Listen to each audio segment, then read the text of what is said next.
जी साहब, आते हैं थोड़ा सा टेक्निकल साइड पे। अभी आप बात कर रहे थे कि आपने डेब्यू आपका पिंडी में हुआ, यूएई में आपने काफ़ी ज़्यादा, आजकल मजबूरी है आपकी, उधर ही खेलना पड़ रहा है आपको। टूर्स इतने ज़्यादा अब तो नहीं हो रहे, लेकिन पहले आपने टूर ऑस्ट्रेलिया भी किए हुए, वेस्ट इंडीज़ भी किए हुए हैं, पिचेस हर जगह की आपने देखी हुई है। तो थोड़ा सा टेक्निकल साइड पे आते हैं कि एक तो पिच जो रीड आप करते हैं, ठीक है ना, थोड़ा सा उसमें कौन सी चीज़ें आप कंसिडर करते हैं, और उसके बाद बैटिंग के अंदर आपको कौन सी चीज़ें अडॉप्ट करनी पड़ती हैं अकॉर्डिंग टू द जो कंडीशंस हैं पिच की। देखिए, मेरा आइडिया बहुत सिंपल होता है। जब भी हम नेट्स में खेलते हैं, किसी भी ग्राउंड के नेट में आप जब जाते हो तो वहाँ से आपको एक आइडिया हो जाता है, क्योंकि नेट्स भी ग्राउंड का हिस्सा होते हैं और वैसे वही ग्राउंड मैन्स होते हैं, वही उनकी सोच होती है प्रिपेयर करने का। तो एग्जैक्टली मैं जब भी किसी ग्राउंड में जाता हूँ तो जब वहाँ के नेट्स पे मैं जिस तरह की बैटिंग करता हूँ या मैं देखता हूँ किस तरह का बॉल हो रहा होता है वहाँ पे, तो मैं एक आइडिया रफली एक आइडिया ले लेता हूँ कि जो सेंटर की पिच होगी वो कैसी होगी। बाजू का जब ग्रासी पिच होती है तो लोग समझते हैं कि पता नहीं क्या होगा, लेकिन जब मुझे ग्रासी पिच नजर आ रही है तो मुझे वहाँ रन नजर आ रहे होते हैं कि यहाँ पे रन हैं, और जहाँ पे बिल्कुल फ्लैट ट्रैक होता है, थोड़ा सा स्कीडी ट्रैक होता है, तो वहाँ में परेशानी होती है कि यहाँ पे तो बहुत ज़्यादा कॉन्सेंट्रेशन की ज़रूरत है और फोकस होने की ज़रूरत है, क्योंकि वहाँ पे आपके पास रन नजर आता है तो आप जाते हो जल्दी और सडनली आप उसका आउट हो जाते हो।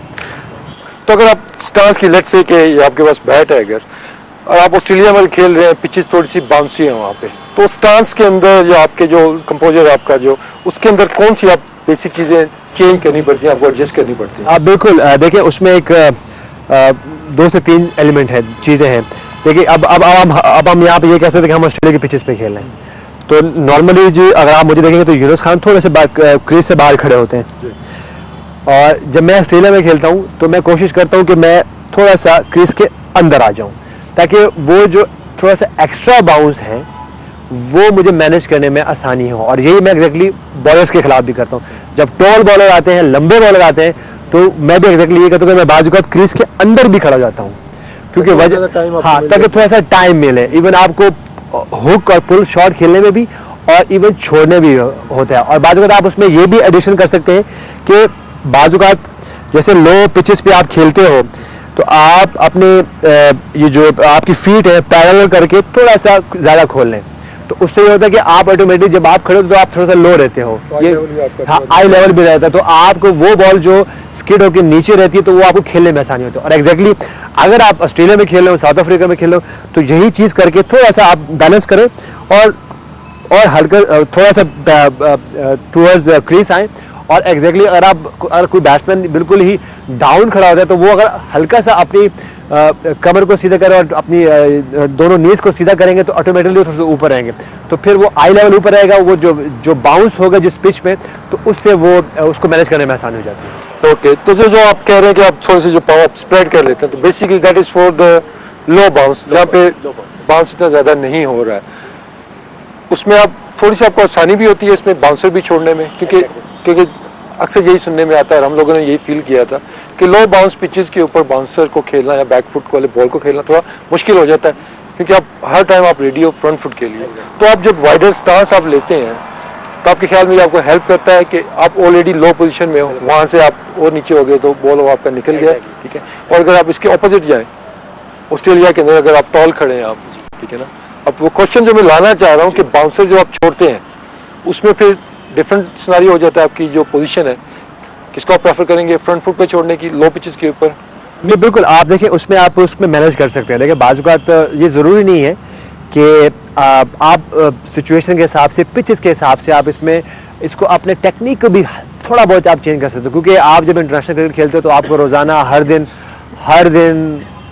हर लम्हे आपको चेंज लानी पड़ती हैं। तो बाजू का देखें, जैसे यूनुस खान अगर मैं कर सका,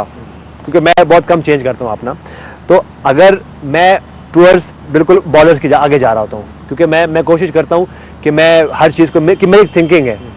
कि मैं अगर बाउंसर भी खेलूँ तो मैं यहाँ आगे ही से मैं छोड़ूँ और आगे से ही मैं हुक पुल खेलूँ। तो उसमें आप थोड़ी सी टेक्निक देखिए थोड़ी सी बहुत आप चेंज कर सकते हो। लेट्स सपोज जैसे अगर मैं आगे जा रहा हूँ तो एग्जैक्टली अगर मैं अपने बैक फुट को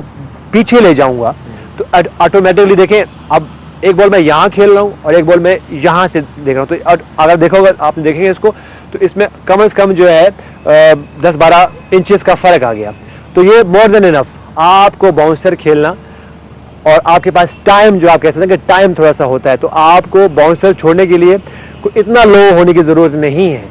अगर आई ऑन दी बॉल है तो आप सिर्फ एक इशारे से भी बाउंसर छोड़ सकते हैं। बेसिकली आपने बॉल को मिस करना है ना, आप बॉल- बेसिकली, और देखिए अब मिस क्या करना है, सिर्फ इस सर ने मिस करना है या इस शोल्डर्स ने मिस करना है, क्योंकि